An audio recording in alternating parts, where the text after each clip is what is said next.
Y'all, this is All Hustle No Cap. In today's video, I'm gonna be telling y'all about how I did my first white label slash middleman event. Basically, I made some passive income doing a photo booth event that I didn't even have to go to. So before we get into that, I want to remind you guys, as always, please don't forget to smash the like button, subscribe button, notification bell. You know all the shit I always tell you guys, because it helps run the algorithm up, and we try to get my views up. So, help me out with that. All right, so I did my first white label event. So if you're not familiar with white labeling, it's basically when you're just not doing an event yourself. You are basically acting as a middleman. You might take the information of the event and then you send somebody else to go do the event on your behalf. So I wanted the white label because for me, I got so many side hustles going on. It's not realistic for me to, stay and focus on the same thing for too long. And plus, just the way my personality is, after doing something for so long, I get bored. And it was important for me to white label because I had went so hard with the marketing because originally I got sick. Remember I told you I had caught COVID, so I didn't do a bunch of events for a while, but through that whole period, my phone stayed ringing. I did such a good job marketing and, just making sure my presence was out there on Google and Instagram. If y'all didn't see my videos about how to market yourself, I'm gonna put a link to that video in the description if you're having trouble getting bookings. Long story short, I ended up getting a lot of calls throughout that period. So it really didn't make sense for me to just tell people I couldn't do the events because I felt like I was losing money and I'd already put in the work. So the first thing I had to do when I decided that I wanted to do some white labeling and that I wanted to actually, send somebody else out to do this, is I had to find somebody to go out and do the shit. So obviously I didn't want to find somebody who had no idea what they were doing. So I went on Facebook and to some of the photo booth groups, and I just started reaching out to people that were in my area with photo booth companies and asking them if they wanted to maybe make some extra money. If they were having trouble getting bookings, I could give them some of my bookings in exchange for me keeping a fee. I actually, I think I made a post about it on Facebook and I got a lot of responses, but one thing that I was worried about was, I'm sending these people on my behalf, so I didn't want to just send anybody. So I was looking for somebody that knew what they were doing that was going to make me look good if I sent them out. So I'm going to tell y'all what I was looking for. I was really looking for somebody who already had an Instagram presence. And by them having an Instagram presence, I was able to go and see just what type of quality events they were putting together by themselves and what the quality of the video was and stuff like that. So it gave me a good idea of their customer service skill. And also just the basic skill of running a photo booth, because everybody's photo booth shit does not look the same. We have all seen people photo booth videos and we be looking like, why does that look like that? So I wanted to make sure I didn't have none of that when I'm looking for people that's going to represent me, because at the end of the day, the people that are calling off my advertising are calling off my name. So I didn't want to put somebody out there that was doing shitty quality. Like I said, getting a large response from Facebook. I probably got maybe 15 to 20 people. Something I was looking for in a person that I could use for white labeling is they got to be a low maintenance, easy to deal with person, because just when you deal with a bunch of people in general, everybody's not low maintenance. Some people are very picky about things, or, I'm picky. It's not a bad thing, but I just can't deal with somebody picky if I'm trying to run this in the most efficient and easy way possible. I went through maybe 5 or 6 people that I talked to, but I wasn't really convinced. I remember one lady, she didn't have an Instagram. She was just starting. I didn't want anybody that was a newbie to go out and do events because I would be worrying too much. I ended up finding this one guy, but every time I would ask him about an event, he would say he was busy or going out of town, so it just wasn't working out. And then I had another guy that he would just be so picky about the details of the event to decide if he wanted to take the jobs that it was just more annoying than anything. So I went through a couple more people and I found this one dude. He was so easygoing. He had an Instagram page I was able to check out. His videos look good. His videos look real good. And he was easy to deal with. He wasn't really picky about, events or where they were located at. As long as they were in a reasonable area, he was cool to go. So after I found a guy, we had to negotiate prices. And he was charging less than I was charging anyway. He was charging, I think, $150 an hour, and he still is because that's what I'm paying him. But I'm charging $225 an hour. So basically, for every hour I book, I make $75 off of it. Now, granted, that's not as much money as I would make if I went and did the event myself. I don't have to go to this event. I don't have to pack my shit. I don't have to carry no shit around. All I do is take the phone call, send it to him, book the amount of hours, and then I just make my money up front. And I also said that if the events are a little bit further than within a certain radius, I would throw in a gas fee for them. So I tried to make it a good deal. And you know what, now that I think of it, it's really a good play because, you know, how I always used to say, like, you know, it's people that's going to undercut the business and, you know, have a lower price than you. But sometimes you gotta just think like a boss. You don't go to war with these people, you just hire them. Message!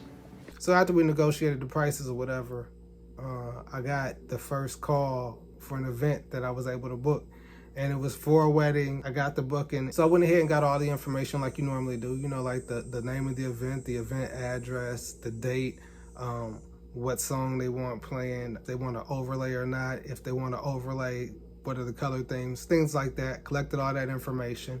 And she sent all this through a text. So I just took the text and copied it and sent it to my vendor and gave him all the information. And that was pretty much it. And he was cool. He was good to go. He doesn't require a deposit out of me, but at the same time, I collect the deposit. So if anything ever went wrong, I would obviously break him off a little piece of that because I don't like to play with people's money. Yeah, so I gave him the information, and he didn't really have too many questions for me because, like I said, it's something he already did, and his videos look great. So we went ahead and booked the event.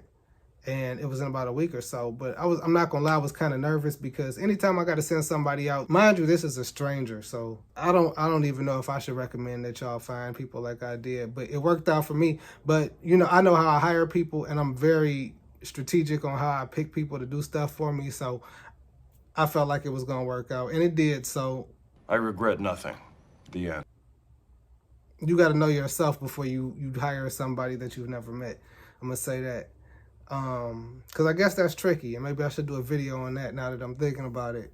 I don't know if I can teach that, but yeah, I don't know. It's a thing that I can do. I can hire people without meeting them, and it worked out for me. But long story short, I was a little bit nervous about it leading up to the event, but the day before the event, I reached out to him and I just sent him a text and just, you know, made sure he was ready and everything.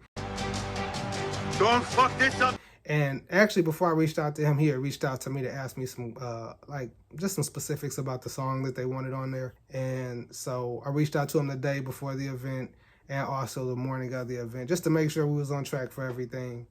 And we were. When I used to go do events, I'm not gonna lie to you, if the event is at 7 o'clock, I would get there at like 6:50. I'm not about to be there for no extra, you know, time. It don't take me that long to set up the booth, but my man got there at like, if the event was at 7, he was there at like 6:15. And I'm like, damn, so that's a good sign. He's punctual. He got there way before time. The way he works, he just likes to set up and have everything good. And you know, some people work better, you know, giving themselves time. Me, I work better on crunch time. But, you know, whatever works for you, you got to do what works for you. Yeah, so he got there early, about like maybe 45 minutes early, had everything set up 30 minutes before the event even started. And apparently the people had a good time. He did everything he was supposed to. The videos look good because he showed me what the videos look like.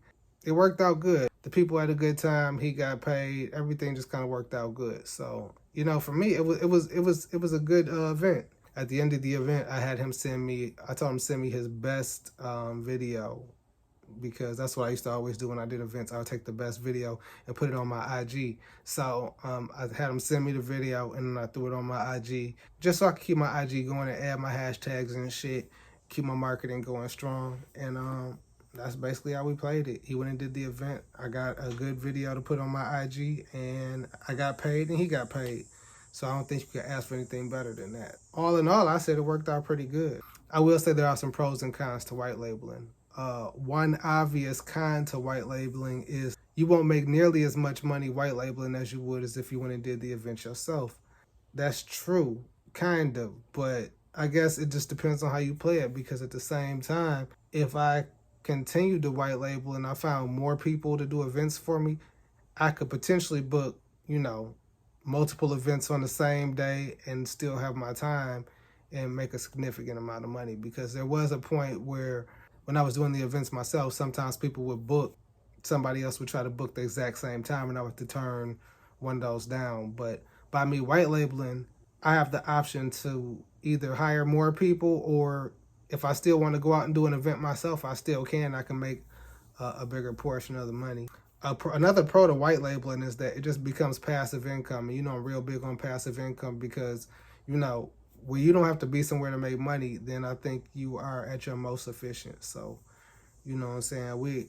The photo booth stuff is cool, like I always say, but we trying to manifest wealth. You know what I'm saying? And if you want to manifest wealth, you can't be doing the same thing all day. You gotta have your mind free so you can be ready to catch the next opportunity. A lot of times that's all fucking, getting a lot of money is just being at the right place at the right time and having the resources and the time to be able to jump on something when it presents itself. Another con for white labeling is that I guess potentially that the people that you send out could be taking your future business from people that are at the event.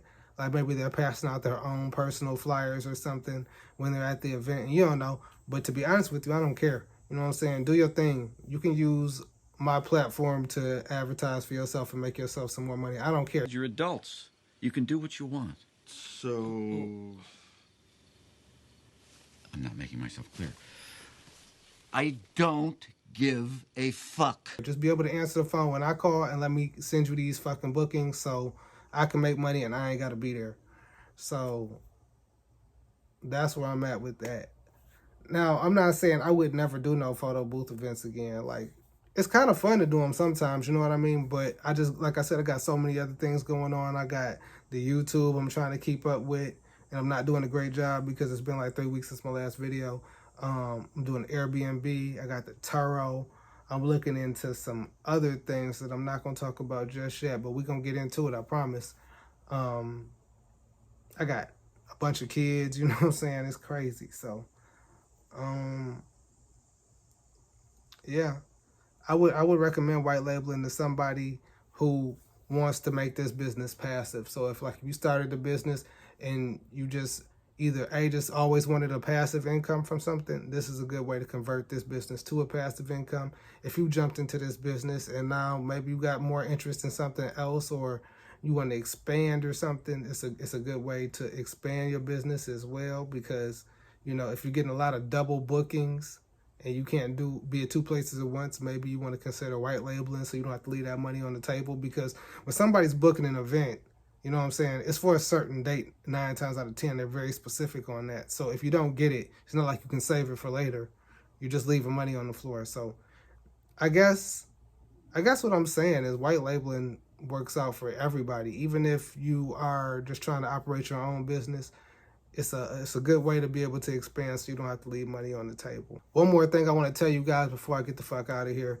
I told y'all last time that I am coming out with my own photo booth software. So my photo booth software has been in development for like a month and a half now. I think we got about another 45 days before I drop the software. I'm trying to make something that's convenient for you guys, that's a little more affordable than TouchPix, whatever. Software dropping soon. I'm going to give you guys more and more details about that as we get closer to the point of it being finished. It's almost done being developed. I've been going back and forth with the developer trying to tweak certain things to make it perfect. But the photo booth software is coming soon. So every time y'all start asking me about what photo booth software to use, I'm going to say my photo booth software. I'm sorry. It's going to be the answer, default answer. No cap. What photo booth software you use? Mine. What's the best photo booth software? Mine. I'm just saying. So I want to thank you guys for watching. As always, please don't forget to smash the like button, subscribe button, notification bell. Also, you can follow me on IG. Still doing consultations. If you need overlays done, all that stuff, hit me on IG in the DM. I want to thank y'all for watching. As always, peace.